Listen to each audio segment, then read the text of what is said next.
अस्सलाम वालेकुम एवरीवन, आप देख रहे हैं कुकिंग वाली यूट्यूब चैनल। आज मैं आपको बनाना सिखा रही हूँ चीज़ी सॉस। जो वाइट चीज़ सॉस होता है उसकी रेसिपी मैं आपसे शेयर करूँगी। हम थोड़ा सा पहले ऑयल डाल लेंगे, फिर हम इसमें बटर शामिल करेंगे।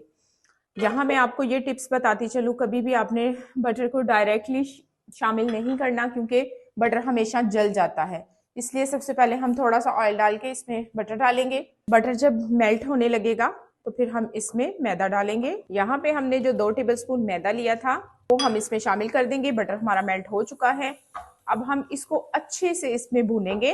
इसकी खुशबू जब आने लगेगी तो तब हमें पता चलेगा कि हमारा जो मैदा है वो बुन चुका है और मैदे का थोड़ा सा हल्का कलर चेंज हो जाएगा। तो इसके बाद हम फिर इसमें दूध शामिल करेंगे।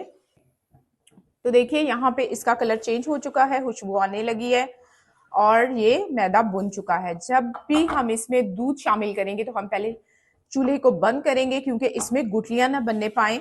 तो इसमें हम आहिस्ता आहिस्ता यूं करके दूध शामिल करेंगे ताकि इसमें ये गुठलियां ना बने। साथ साथ हम इसके चम्मच चलाते जाएंगे।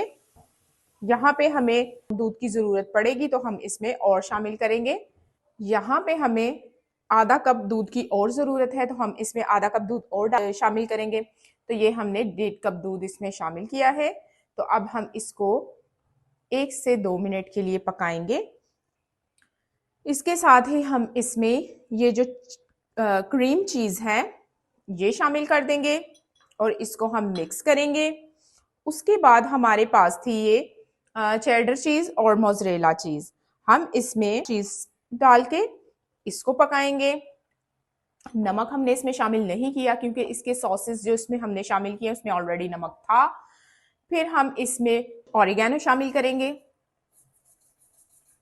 ½ टीस्पून हमने ऑरिगेनो का शामिल कर दिया है।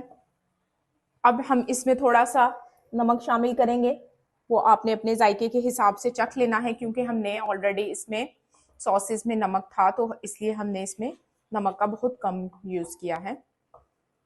तो देखिए हमारी ये सॉस रेडी हो चुकी है। इसको बहुत ज़्यादा थिक नहीं करना क्योंकि ये ठंडा होके भी थोड़ा सा थिक होती है। तो हमारी ये चीज़ सॉस रेडी है। हम इसको डिश आउट कर लेते हैं। तो लीजिए हमारा ये जो चीज़ सॉस है ये बिल्कुल रेडी है। तो अगर आपको मेरी रेसिपी अच्छी लगी हो तो मेरे चैनल को सब्सक्राइब करें और बेल आइकन को दबाना मत भूलिएगा। इसी तरह मैं आपसे बहुत सारे सॉस शेयर करूंगी जो आप घर में बना सकते हैं।